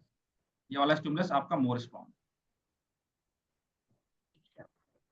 तो मैं जैसे ही स्टिक से बचने के लिए, ध्यान सुनना, मुझे स्टमक पे मारने वाला था ये, तो मैं स्टिक से बचने के लिए क्या करने वाला था? मैं जंप करने वाला था। लेकिन जैसे ही मुझे पता चला कि भाई ये गन से मारने वाला है, तो मैं जंप ना करके मैंने क्या किया? मैंने अपने आप को नीचे की तरफ झुका लिया। ठीक है, कि भाई चलो स्टिक से मार खा लेता हूँ, गन से तो बच जाऊंगा मैं। तो जब एक स्टिमुलस आया, ठीक है, एक स्टिमुलस मेरे ब्रेन के अंदर आया, ठीक है, अब वहीं साइमल्टेनियसली दूसरा स्टिमुलस भी आ रहा है। और जब ये दूसरा स्टिमुलस क्या है, इस स्टिमुलस के कंपैरिजन में ज्यादा, ठीक है, ज्यादा इसके अंदर आपका मान लो करंट है। ठीक है, मतलब मान लो यहाँ पे 20 मिली वोल्ट का या इसके 30 मिली वोल्ट का इसके अंदर करंट था, और इसके अंदर कितने मिली वोल्ट का है? मान लो इसके अंदर 80 मिली वोल्ट का करंट है। तो जब ये एक वीक स्टिमुलस हो आपका, और इसके ऊपर जब आपका स्ट्रॉन्ग स्टिमुलस आ जाता है, तो हम क्या करते हैं? इस स्ट्रॉन्ग वाले स्टिमुलस को फॉलो करते हैं। ठीक है, इसके बीच वाला ये जो पीरियड होता है इसको हम लोग बोलते हैं रिलेटिव रिफ्रैक्टिव पीरियड। क्या? Relative refractory period. देखो, segment of the axon can potentially respond to a new stimulus. एक न्यू स्टिमुलस को हम लोग तब रिस्पॉन्स देते हैं जब but the stimulus must be substantially greater magnitude to evoke an action potential। कि भाई जो एक पुराना वाला था आपका फर्स्ट वाला, ठीक है, उसके कंपैरिजन में जो ये सेकंड वाला है ये ज्यादा होना चाहिए, मोर होना चाहिए, ठीक है, तब इसके एक्शन पोटेंशियल को ये ब्रेक डाउन करके आपका न्यू एक्शन पोटेंशियल जनरेट होगा। ये कौन सा पीरियड है? Relative refractory period. और एब्सोल्यूट रिफ्रैक्टिव पीरियड क्या है कि भाई यहां से सोडियम क्या हो गया कि आपका एक स्टिमुलस है, ठीक है, आपको कोई डंडे से मारने वाला है, आपको कोई डंडे से मारने वाला है, ठीक है। अब यहाँ पे कोई आपको जो है यहाँ पे बस गाल पे टच करने वाला है कोई, तो आप क्या करोगे? आप पहला स्टेप क्या है आपका? कोई आपको जो है, एक मिनट कहने का मतलब ये है कि it is unable to respond another stimulus when it is weak. मतलब क्या कहने का मतलब है इसके अंदर कि कोई एक जो है आपका 20 मिली वोल्ट का स्टिमुलस है और एक स्टिमुलस जो है आपका 70 मिली वोल्ट का है। तो आपको फर्स्ट क्या हुआ? 70 मिली वोल्ट का स्टिमुलस मिला। कितने का? 70 मिली वोल्ट का स्टिमुलस मिला, ठीक है। तो इसके कंपैरिजन 70 मिली वोल्ट का जब आपको स्टिमुलस मिला तो आपका एक्शन पोटेंशियल जनरेट हो गया। अब यहीं पे क्या हो गया? आपको एक नया जो है स्टिमुलस मिला 20 मिली वोल्ट का। इसको क्या रिस्पांस दोगे आप? नहीं, बोलेगा अरे यार वीक सा है, इसको क्या रिस्पांस देना, पहले से 70 मिली वोल्ट पे हाई पे तो चल रहा है ये, तो वीक वाले को क्या रिस्पांस देना, ठीक है। तो इस वाले पीरियड को हम लोग क्या बोलते हैं? इस वाले को हम लोग एब्सोल्यूट रिफ्रैक्टिव पीरियड बोलते हैं। एब्सोल्यूट रिफ्रैक्टिव पीरियड, ठीक है। ये चीज में भी यही बोला गया आपका कि unable to respond the another stimulus, दूसरे स्टिमुलस को हम लोग रिस्पॉन्ड नहीं दे रहे तो उसको एब्सोल्यूट रिफ्रैक्टिव पीरियड बोला गया, ठीक है। और ये आपका यहाँ पे ये इसको बताया गया, सोडियम गेट्स को रिलेट करके बताया गया। जस्ट पूछिए अब, डाउट क्या पूछना है? सर वो ग्रेडेड पोटेंशियल का बताइए एक बार। ग्रेडेड पोटेंशियल मतलब -70 मिली वोल्ट,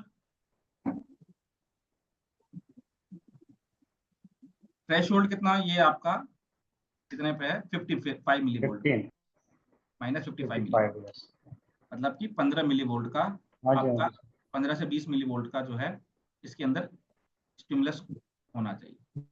तो ये 15 से 20 मिली वोल्ट का जो आपका स्टिमुलस होना चाहिए इसी को ग्रेडेड पोटेंशियल बोला गया। मतलब बेसिक मतलब जो एक बेसिक क्राइटेरिया है ना डिपोलराइजेशन को अकर करवाने की, ठीक है, उसको ग्रेडेड पोटेंशियल बोला गया, आप कह सकते हो। या फिर इसको बोल सकते हो 15 मिली वोल्ट का जो चेंज आ रहा है, ठीक है, जो बेसिकली डिपोलराइजेशन में चेंज यहाँ से स्टार्ट हुआ है, थ्रेशोल्ड को जो क्रॉस कर रहा है, ठीक है, उसको हम ग्रेडेड पोटेंशियल बोल सकते हैं। इसकी थ्योरी भी आप लोग देख सकते हो ग्रेडेड पोटेंशियल की। Are localized changes in the membrane potential either depolarization और हाइपरपोलराइजेशन, ठीक है। डीपोलराइजेशन में भी हो सकता है आपका और ये हाइपरपोलराइजेशन के अंदर भी हो सकता है। मतलब -70 मिली वोल्ट है ये, ठीक है। अब इसके अंदर जब ये हाइपरपोलराइजेशन हो रहा है आपका ये वाला स्टेट, तो इससे नीचे की तरफ जो जा रहा है, ठीक है, -70 मिली वोल्ट है आपका, अब इसकी तरफ नीचे की तरफ जा रहा है, तो इसके अंदर भी आपका मिनिमम पॉइंट होता है, आपका मिनिमम पॉइंट है आपका। तो जो मिनिमम पॉइंट है ना, थ्रेशोल्ड है आपका बेसिकली, तो उसको क्या बोला गया है? Graded potential. इसके अंदर बेसिकली आप 15 से 20 मिली वोल्ट को देख सकते हैं ग्रेडेड पोटेंशियल,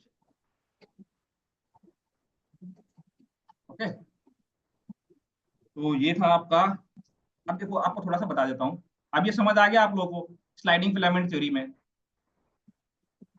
जब ये आपका, हाँ बोलिए। वही ना, और पिछली बार में पूछा था ना मैंने उधर से, तो एक्शन पोटेंशियल पहले होता है ना स्लाइडिंग फिलामेंट थ्योरी में, इधर इधर डीपोलराइजेशन पहले होता है। हाँ देखो, यहाँ से एक्शन पोटेंशियल पहले होगा आपके न्यूरॉन में, ठीक है, एक्शन पोटेंशियल हुआ, ठीक है, एक्शन पोटेंशियल जनरेट हुआ, न्यूरॉन में पहले डीपोलराइजेशन होती है। अब देखो, अब मेरी बात को ध्यान सुनना, अभी बता रहा हूँ, पहले इसको समझो, मैं आपको फिर एक्सप्लेन कर देता हूँ। एक्शन पोटेंशियल जनरेट हुआ, एक्शन पोटेंशियल जनरेट हुआ, वेसिकल से आपका एसिटाइलकोलिन न्यूरोट्रांसमीटर निकला, एसिटाइलकोलिन न्यूरोट्रांसमीटर निकला, तो यहाँ पे आपका रिसेप्टर प्रेजेंट है, इसको जो है एसिटाइलकोलिन को जो है रिसीव करेगा, जैसे इसने रिसीव किया, टीट्यूब्यूल्स का गेट खुल जाएगा यहाँ पे। अब यहाँ से जैसे सोडियम आपका सेल के अंदर एंटर करेगा, इस वाले स्टेट को क्या बोलेंगे हम लोग? डीपोलराइजेशन। समझ गए ना? अब Yes, क्लियर sir. हो गया कॉन्सेप्ट? डिपोलराइजेशन जो लिखवाया था मैंने, तो यहां से आप हाँ लोग ये देख सकते ठीक है स्लाइड में। हैं। करेक्ट। अब अगर आप न्यूरॉन का देखोगे तो न्यूरॉन का डिप्लोएशन कब होगा? अब ये एक न्यूरॉन से सिग्नल आया आपका, ठीक है। अब एक न्यूरॉन से सिग्नल आया, ये रिसीव कर रहा है इसमें, तो इसका जो स्टिमुलस है इसके अंदर 15 से 20 मिली वोल्ट का करंट होगा, तब इसके अंदर आपका डीपोलराइजेशन वाला होगा, तब एक्शन पोटेंशियल जनरेट होगा, फिर एक्शन पोटेंशियल आगे की तरफ आएगा। ये सीक्वेंस चलेगा आपका, और ये आपके मसल सेल का डिप्लोरेशन है, ये न्यूरॉन सेल का डिप्लोरेशन है। इसमें क्वेश्चन में समझ आ जाएगा ना कि किसके रिलेटेड। आराम से स्टेप्स लिखे होंगे आपके, डोंट वरी, स्टेप से आप समझ जाओगे। ना क्वेश्चन के रिलेटेड डाउट है, बाकी ये पता ही नहीं। चलो ठीक है। ओके, चलिए तो अब नेक्स्ट क्या है आपका टॉपिक? Anaesthetic sense organ. कितना टाइम हो गया? 9:36। तो इसको आइए इसको भी खत्म कर लेते हैं हम लोग।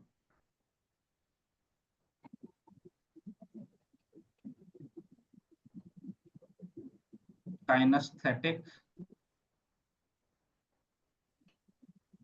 Sense organ. चलिए 1 मिनट का ब्रेक है, थोड़ा पानी पी के आता हूँ, बहुत बोल लिया, गला सूख गया ना। जी सर। तब तक आप लोग पढ़ो ये चीज।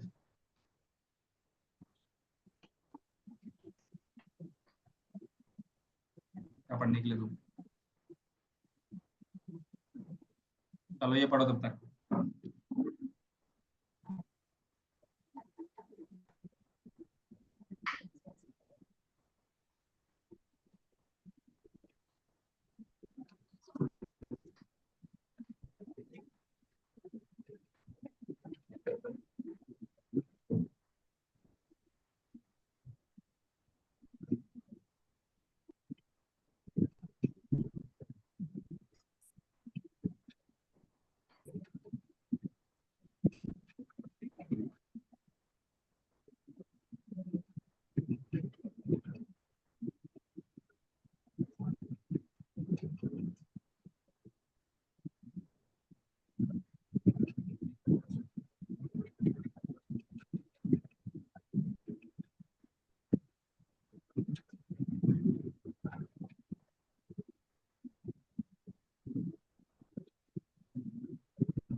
चलिए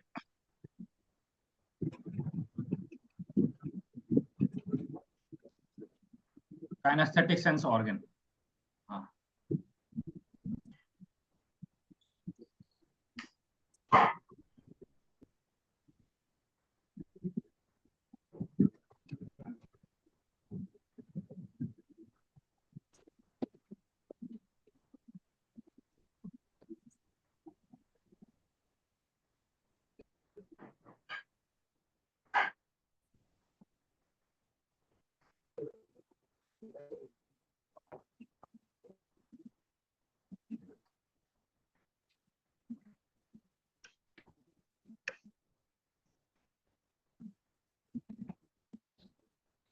sensory motor integration, sensory input, reflex activity, kinesthetic sense organ.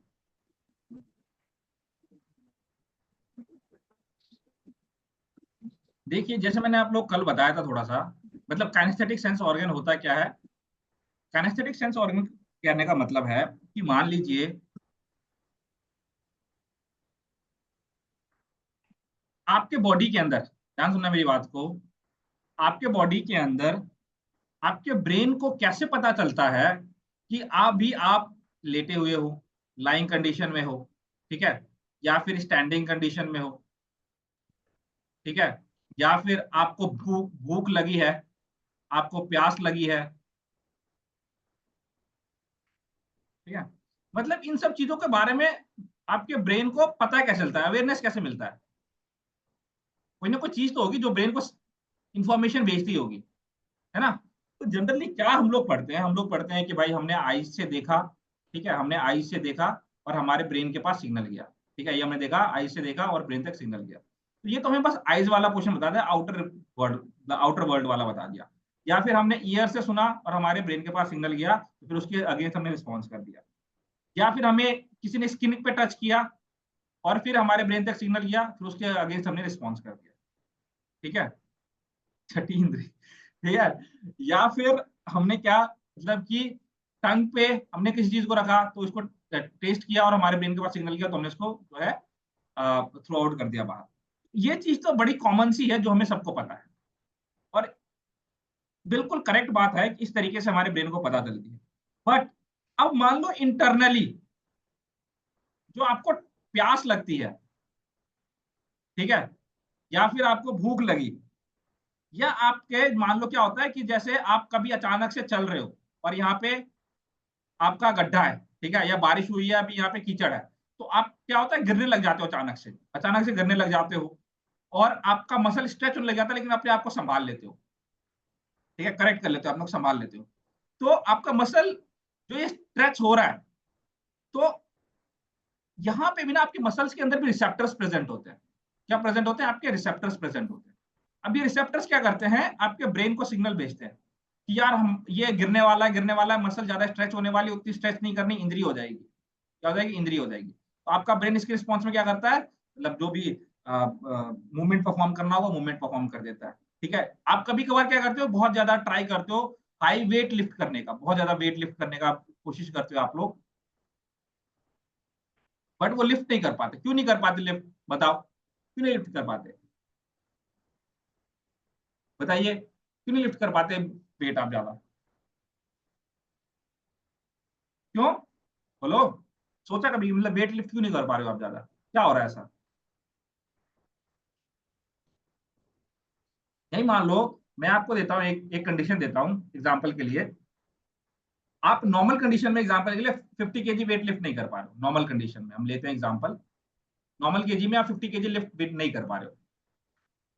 But क्या हो गया अचानक से, जब आप यहाँ पे मान लो अपने दोस्त के साथ या अब दोस्तनी के साथ आप घूमने जा रहे हो, ठीक है, बाइक पे जा रहे हो घूमने के लिए, ठीक है, बाइक पे घूमने गए, मान लो सामने गुंडे आ गए, ठीक है, गुंडे आ गए, बाइक पे जा रहे हो और बाइक का वेट एग्जांपल के लिए 65 केजी है। कितना? 65 केजी है। अब जब इसको गुंडे छेड़ रहे हैं, उस कंडीशन में क्या करोगे आप? अचानक से 65 केजी वेट भी लिफ्ट कर लेते हो। 65 केजी बाइक का वेट लिफ्ट करोगे, उठा के इसको मार दोगे। होता है ऐसा, मूवीज वगैरह में देखा होगा आप लोगों ने ये चीज, यस सर। ठीक है। तो ये चीज होती कैसे, हाउ इट इज पॉसिबल? इसी की पूरी कहानी आपकी अभी काइनेस्थेटिक सेंस ऑर्गन के अंदर है, ठीक है, काइनेस्थेटिक सेंस ऑर्गन या न्यूरल कंट्रोल के अंदर है, कि हमें कैसे हमारे बॉडी को पता चलता है, कैसे हम मैक्सिमम वेट लिफ्ट कर पाते हैं इस कंडीशन के अंदर। तो उसी का पूरा कॉन्सेप्ट इसके अंदर है। तो आपके बॉडी के अंदर बहुत सारे, मतलब हर एक जगह आपके रिसेप्टर्स प्रेजेंट है आपके बॉडी में, चाहे मसल्स ले लो, जॉइंट्स ले लो, ठीक है, स्किन ले लो, हर एक जगह आपके रिसेप्टर प्रेजेंट है, रेदर देन या मतलब आपके आईज में तो है ही, नोज में है, ईयर्स में है, टीथ में है, ठीक, इन सब की जगह तो है। बाकी इसके अलावा आपके मसल्स में, आपके जॉइंट्स में, आपके स्किन के अंदर, आपके ब्लड वेसल्स के अंदर, हर एक जगह आपके रिसेप्टर्स प्रेजेंट है, जो कंटिन्यूसली आपके ब्रेन को क्या करते हैं, सिग्नल भेजते रहते हैं, ठीक है, जो कंटिन्यूसली आपके ब्रेन को क्या करते हैं, सिग्नल भेजते रहते हैं, ठीक है, और उसके रिस्पॉन्स में आप क्या करते हो, एक्टिविटी परफॉर्म करते रहते हो। ऐसे बहुत सारे रिसेप्टर्स हैं आपके। जैसे अगर एक रिसेप्टर का मैं आपको एग्जांपल लूं, तो नोसी रिसेप्टर, ये आप लोगों ने देखा भी होगा, अगर कोई पीजीटी का एग्जाम दिया होगा किसी ने, या फिर सेट वगैरह का एग्जाम दिया होगा, तो उसके अंदर ये क्वेश्चन आए हैं, नोसी रिसेप्टर। तो नोसी रिसेप्टर आपके स्किन के अंदर होता है। तो जब भी आपको मान लो कोई चींटी काट रहा है, यहाँ बैठ खड़े हो आप, आपको किसी ने चींटी काट लिया, बैठे हुए आराम से, कोई आए पीछे से ची, याद है ना सलमान खान पुंगी बजाता है, तो इस तरीके से पुंगी बजा, तो ये कौन सेंस कर रहा है? बेसिकली ये नोसी रिसेप्टर ही सेंस करता है। और नोसी रिसेप्टर ने सेंस किया और तुरंत आपका जो है सेंट्रल नर्वस सिस्टम को सिग्नल भेज दिया, ठीक है। और फिर उसके रिस्पॉन्स में क्या आता है, आप जंप करते हो या उसको मारते हो, तो जो भी एक्टिविटी है वो परफॉर्म करते हो। मान लो आपका क्या हो गया, मसल्स का हम लोग एग्जांपल लेते हैं, ठीक है। तो मसल्स के अंदर आपका एक रिसेप्टर प्रेजेंट होता है, मसल स्पिंडल। अब मसल स्पिंडल, मान लो आपकी मसल्स की लेंथ बहुत ज्यादा स्ट्रेच हो रही है, लेंथन हो रही बहुत ज्यादा, ठीक है, तो इसको सेंस कर लेगा, इसको सेंस कर लेगा मसल स्पिंडल, और ये सीएनएस तक आपका सिग्नल भेज देगा। तो उसके रिस्पॉन्स में क्या होगा, आपका मसल्स को कॉन्ट्रैक्शन नहीं करने देगा ये, क्योंकि पता है अगर ज्यादा कॉन्ट्रैक्शन करेगा तो इंजरी हो जाएगी, ठीक है। वैसे ही आपके ब्रेन के अंदर और भी कई सारे, जैसे कीमोरिसेप्टर्स के बारे में आप लोगों ने पढ़ा था, कीमोरिसेप्टर्स, है ना, कि जैसे ही आपके ब्लड के अंदर क्या हो रहा था, मेटाबॉलिक चेंजेस हो रहा था, मतलब CO2 का लेवल बढ़ रहा था, ठीक है, या फिर आपका पीएच का लेवल डिक्रीज हो रहा था, H+ आयंस का लेवल इंक्रीज हो रहा था, ठीक है, तो इसको सेंस किया, और फिर उसके रिस्पॉन्स में क्या हो रहा है, आपका हार्ट रेट बढ़ गया, ठीक है, कॉन्ट्रैक्टिबिलिटी बढ़ गई, ये हो गया आपका थर्मोरिसेप्टर, ठीक है। जो भी थर्मल चेंजेस आया, ठीक है, होम्योस्टेसिस के अंदर डिस्टर्बेंस आया आपका, तो मान लो जैसे कि आप लोग शिवरिंग करने लग जाते हो, तो सिग्नल भेजा कि भाई बॉडी का टेम्परेचर डिक्रीज हो रहा है, इंक्रीज हो रहा है, उसके रिस्पॉन्स में एक्टिविटी परफॉर्म कर देगा। ऐसे बहुत सारे रिसेप्टर्स होते हैं, जैसे पैकिनियन कॉर्पस है, मसल स्पिंडल है, गोल्गी टेंडन ऑर्गन है, तो ये चीज है। तो इसी को हम लोग डिटेल में पढ़ेंगे आज। इससे पहले कुछ थोड़ी सी बेसिक चीजों को आप लोग समझ लीजिए। बेसिक चीज क्या है, बेसिक चीज ये है कि अगर आप लोग देखोगे, ये आपका ब्रेन है एग्जाम्पल के लिए, और ये आपका ब्रेन का ये लोअर पार्ट, ठीक है, ये आपका मान लो स्पाइनल कॉर्ड, ठीक है, फिर ये आपका ये पॉन्स मेडुला आ जाता है यहाँ पे, ये मिड ब्रेन आ गया आपका, पॉन्स, ये मेडुला, ये मिड ब्रेन।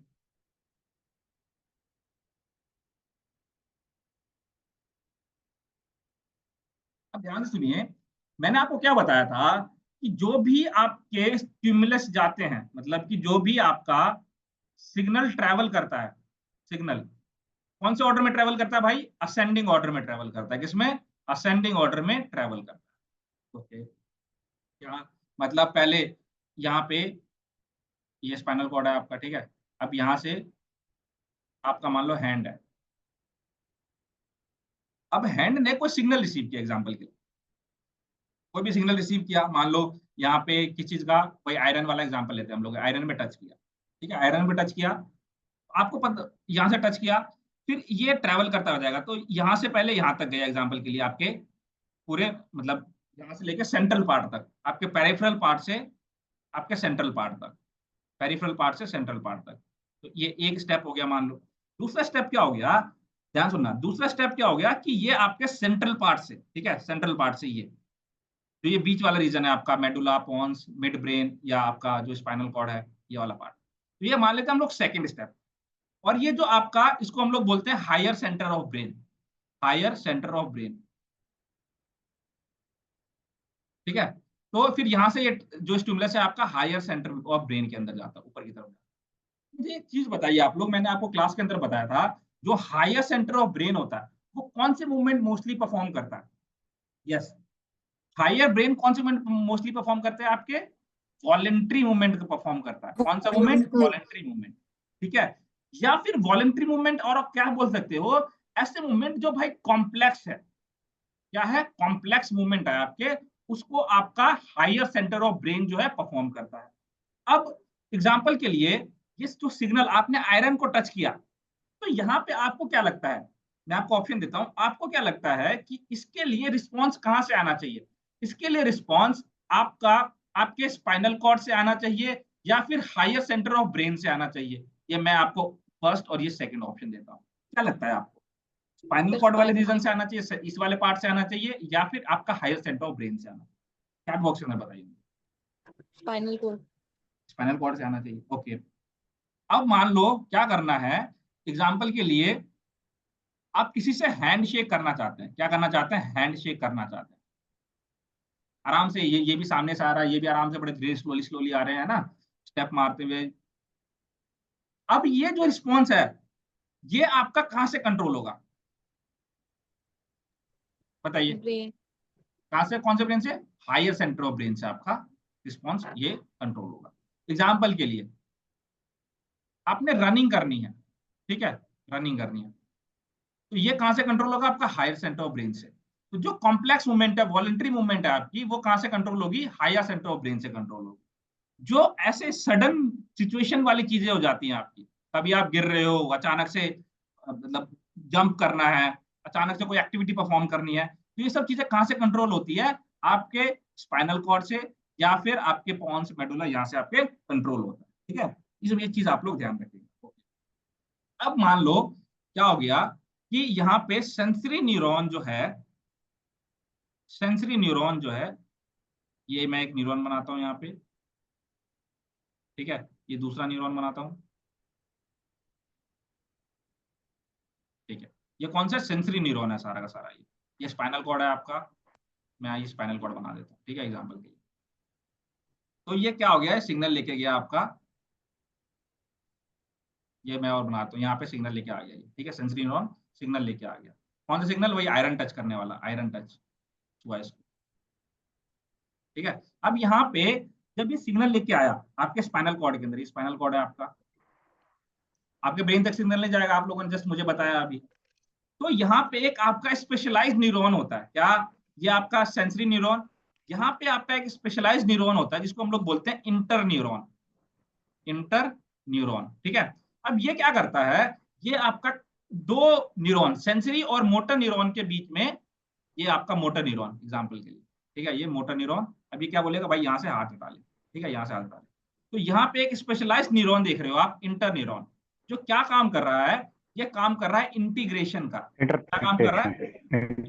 इंटीग्रेशन का काम कर रहा है। क्या काम कर रहा है? इंटीग्रेशन का काम कर रहा है कि भाई इसके बीच में और इसके बीच में, इसको क्या कर रहा है? एक तरीके से बता रहा है कि भाई हाथ हटा लो, ठीक है, और यहाँ पे आपके लिए बुरा चीज है। तो ये, इसको हम लोग बोलते हैं इंटर न्यूरॉन। कौन सा न्यूरॉन? Inter neuron. तो सेंसरी न्यूरॉन, फिर इंटर न्यूरॉन, और ये आपका मोटर न्यूरॉन, या फिर बोल सकते हो एफरेंट न्यूरॉन, इंटर न्यूरॉन और मोटर न्यूरॉन, डिफरेंट न्यूरॉन, ठीक है, और इफरेंट न्यूरॉन, यस, ठीक है। तो ये चीज आप लोग इसके अंदर ध्यान रखें। ये क्या है आपका? ये इंटीग्रेशन सेंटर है। कौन सा centre? Integration centre in your spinal cord. अब मैं आपको यही चीज बताता हूं, मान लो आपको रनिंग करनी है, एग्जांपल के लिए रनिंग करना है, किसी को हक करना है, इसका सिग्नल कहाँ जाएगा? ये सिग्नल जाएगा आपके ब्रेन के हायर पार्ट में। कहाँ जाएगा? हायर पार्ट, ठीक है।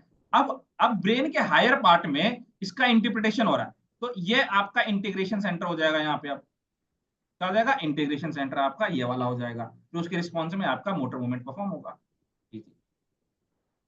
तो sensory motor integration, the sensory and motor system must communicate with each other. This process is called sensory motor integration, ठीक है। जैसे आपका नोसी रिसेप्टर ने, यहाँ पे बताया गया है, नोसी रिसेप्टर ने क्या किया? आपका स्टिमुलस रिसीव किया आपके स्किन से, ठीक है, फिर उसके बाद इसको आपके सीएनएस तक भेजा, ठीक है, सीएनएस तक भेजा, फिर यहाँ पे आपके इंटर न्यूरॉन ने क्या किया? इसको इंटरप्रेट किया, और इसके बाद आपका जो है यहाँ पे इसको बोला कि आधा डालो। तो ये चीज आपका बोला गया, यहाँ पे आप इसको पढ़ भी सकते हैं, लिखिए। अब सेंसरी इनपुट मतलब कौन कौन सी चीज, मतलब कौन कौन से आपके ऐसे पार्ट्स हैं जो सेंसरी न्यूरॉन से सिग्नल को लेते हैं, मतलब इनपुट कलेक्ट करते हैं। तो कौन कौन सा? एक तो आपका स्पाइनल कॉर्ड, जैसे मैंने आपको बताया स्पाइनल कॉर्ड, फिर उसके बाद lower region of the brain, lower region of brain में मिड ब्रेन या ब्रेन स्टेम आप बोल सकते हो, ठीक है, पॉन्स मेडुला सारा चीज, और आपका एरिया कौन सा? सेरेब्रल कॉर्टेक्स वाला एरिया, हायर ब्रेन वाला एरिया। तो ये तीन आपके सेंसरी इनपुट है। कौन कौन से? Spinal cord, lower region of brain, और मोटर एरिया ऑफ कंट्रोल। तो जैसे जैसे आप लोग ऊपर की तरफ जाओगे, ये क्या? तुरंत इमीडिएट मूवमेंट, इससे थोड़ा सा कम, फिर ये और कम, मतलब ये ज्यादा वॉलंटरी मूवमेंट कंट्रोल करेगा आपका, ये ऑटोनॉमिक मूवमेंट कंट्रोल करेगा, और ये इमीडिएट मूवमेंट आपका कंट्रोल करेगा। तो इसको ध्यान रखिएगा। तो यही चीज बोला गया, as the level of control moves from the spinal cord to the motor cortex, the degree of movement complexity increases. Yes, जल्दी बोलो जल्दी। सर ये जो हमारे जो सर हमारी ब्रेन